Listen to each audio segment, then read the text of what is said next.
Vous avez plusieurs fois vu des hommes de Dieu, des personnes qui aident beaucoup de personnes autour d'eux, même des femmes qui aident beaucoup de personnes autour d'eux dans le milieu chrétien, mais qui ont des difficultés dans leur famille. Ils parviennent à pouvoir aider des personnes à résoudre des problèmes avec leur famille, mais leur famille à eux rencontre beaucoup d'obstacles, beaucoup de problèmes. C'est parfois difficile. Parfois, d'autres ont des problèmes avec la femme, avec les enfants qui vivent une vie totalement différente de ce que le papa peut prêcher, le père pasteur ou bien, en fait, tout ça. Il y a une réponse à cela et aujourd'hui, j'espère vraiment pouvoir répondre à ce besoin-là par la grâce de Dieu. Ensemble, on va voir ensemble ce qu'il faut faire, quel est le problème et comment le résoudre. Gloire à Dieu. Bienvenue à tous sur ma chaîne YouTube. Et je suis ravie de vous revoir, ça fait longtemps. Je dis merci à Dieu parce qu'aujourd'hui, il m'a envoyé avec un message spécifique pour son peuple.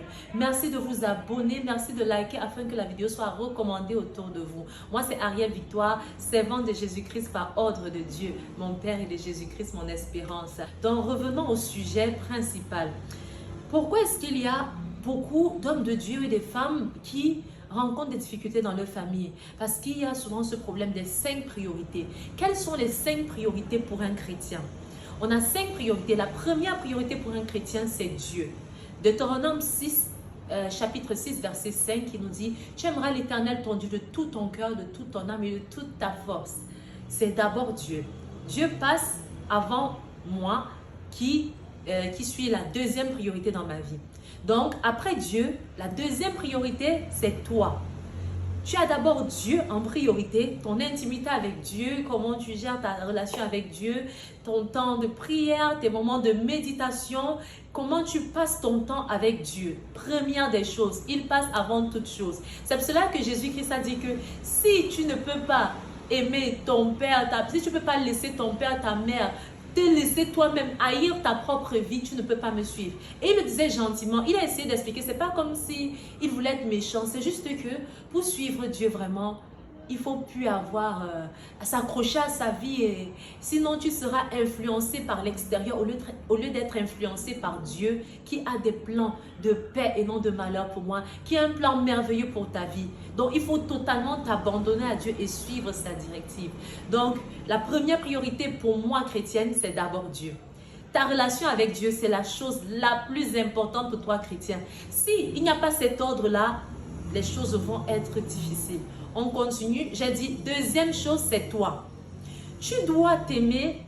On dit, tu aimeras ton prochain comme toi-même. La parole de Dieu le dit, tu aimeras ton prochain comme toi-même. Si tu ne t'aimes pas, tu ne peux pas aimer ton prochain. Tu dois d'abord t'aimer toi avant de pouvoir même refléter cet amour-là sur ton prochain. C'est pour cela que beaucoup de personnes ont beaucoup de problèmes. Ils ne s'aiment pas. Et s'aimer soi-même, c'est quoi? S'aimer soi-même, c'est par exemple suivre une formation, améliorer tes compétences, améliorer tes capacités. Donc, tu dois pouvoir t'aimer toi-même. C'est très important. Et aussi, 1 Corinthiens 6, versets 19 et 20 disent « Mon corps est le temple du Saint-Esprit de Dieu.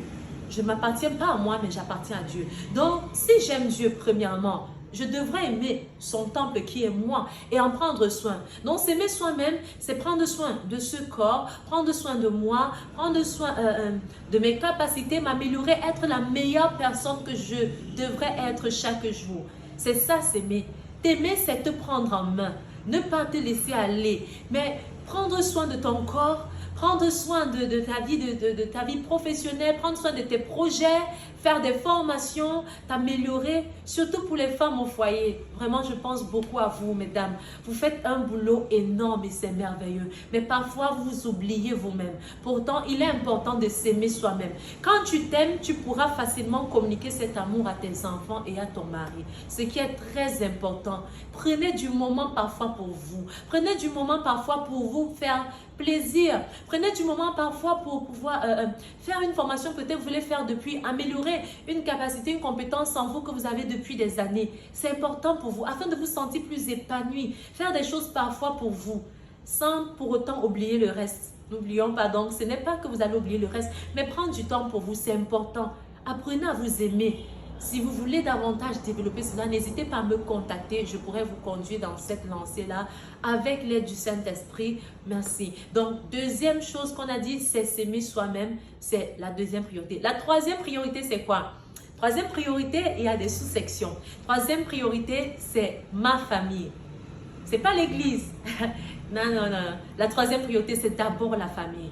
D'abord, pour ceux qui sont mariés, il y a d'abord ton mari. Le mari passe avant les enfants. Pour les hommes, ta femme passe avant les enfants.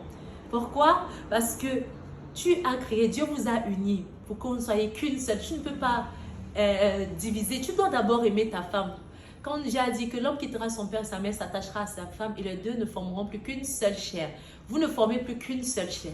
Donc, comme toi, tu t'aimes déjà toi, moitié, maintenant tu dois aimer ta femme, l'autre moitié, afin de faire tout le package. Donc, ta femme doit passer avant tes enfants. Et surtout encore, j'interpelle mes chères mamans, les femmes, mes soeurs, les femmes au foyer, vraiment, on a eu beaucoup de tendances, surtout en Afrique où on a mis beaucoup d'accent sur la famille, mettre les enfants. D'autres disent que c'est d'abord mes enfants, mais c'est une erreur. Non, mon mari passe avant mes enfants. Mon mari devrait être ma priorité avant de voir mes enfants. Et parce que on va pouvoir être en communion, on pourra facilement transmettre des choses à nos enfants. Parce que c'est cet ordre-là. Tu dois aimer toi, tu dois d'abord t'aimer toi, puis aimer ton mari. Et quand vous serez en union, en bonne symbiose, en Christ, par son esprit, vous allez maintenant communiquer une meilleure éducation à vos enfants. C'est très important. Même pour vous, si vous voulez vraiment la meilleure éducation pour vos enfants, apprenez à aimer votre mari. C'est important. Ou pour vous, messieurs, apprenez à aimer vos femmes. Faire passer, pas prendre soin seulement des enfants, mais aimer sa femme. Quand vous comblez les besoins parfois des enfants, vos femmes ont également des besoins.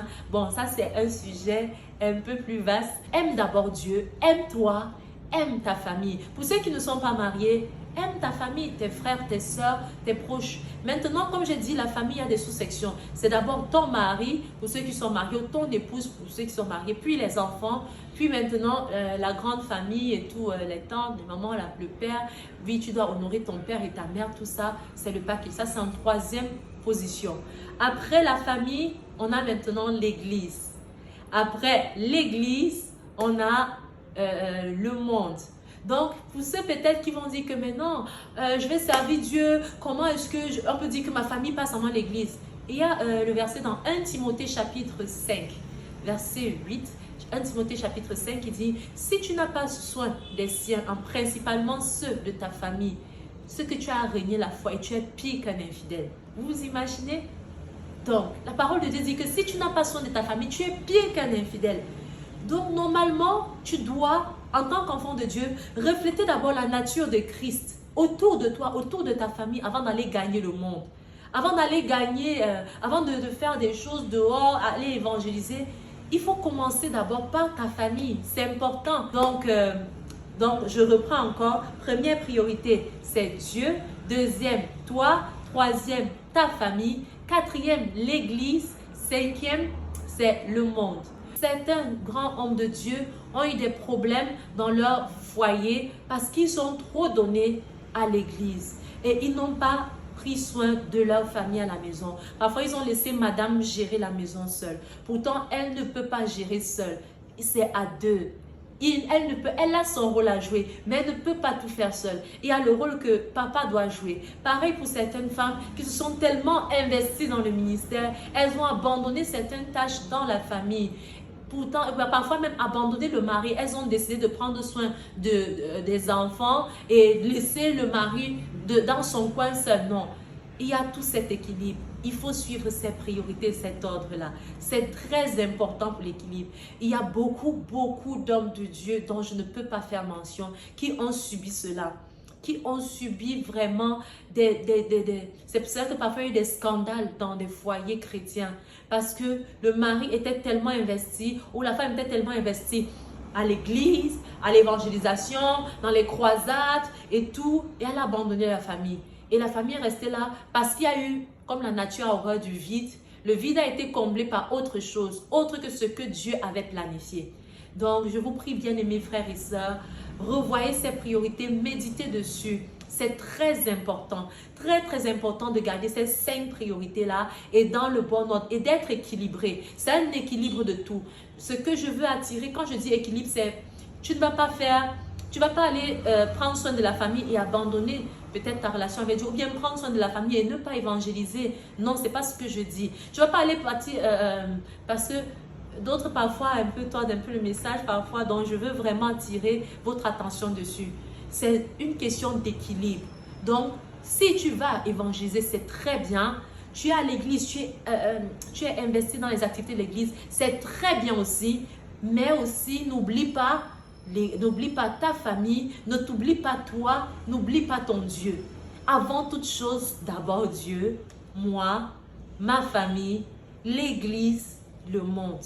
Quand vous ferez cela, vous verrez que vous aurez une vie plus équilibrée et que Dieu pourra encore davantage vous utiliser même pour sa gloire. Gloire à Jésus-Christ, gloire à Dieu. J'espère que vous avez été bénis par ce message. N'hésitez pas, s'il vous plaît, à laisser des commentaires pour me donner un peu votre point de vue concernant ces 5 priorités. Qu'est-ce que vous pensez de ces priorités-là? Est-ce que vous avez des choses à rajouter? Est-ce que vous avez des questions? Je suis disponible, gloire à Dieu. Et je voudrais inviter qui que ce soit qui n'a pas encore donné sa vie à Jésus-Christ. C'est le moment. Ça te prend 1 minute seulement. S'il te plaît, mon frère, ma soeur, ne passe pas à côté de cela. Ta vie va changer. Un seul instant, 1 minute pour toi pour accepter Jésus-Christ dans ta vie, qui va changer ta vie pour toujours. Je l'ai fait et ma vie, je vous assure, je vis ma meilleure vie avec Jésus-Christ. Dis juste ceci après moi. Jésus-Christ, mon Seigneur et mon Sauveur, je reconnais que tu es mort à la croix pour mes péchés. Je reconnais que tu es ressuscité d'entre les morts, que tu sièges à la droite de Dieu le Père. Je reconnais, Jésus-Christ, que tu es le Fils de Dieu. Je t'accepte aujourd'hui comme mon Seigneur et Sauveur. Accorde-moi la grâce de te servir tous les jours de ma vie jusqu'à la fin de mes jours. Je me dispose au ministère du Saint-Esprit et je me dispose à toute œuvre que tu vas accomplir à travers ma vie. Merci Jésus-Christ d'avoir fait de moi un enfant de Dieu. Gloire à Dieu. Au nom de Jésus-Christ, Amen. Gloire à Jésus-Christ.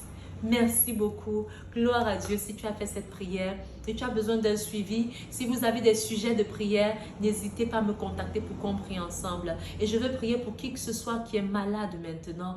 Dieu veut te guérir.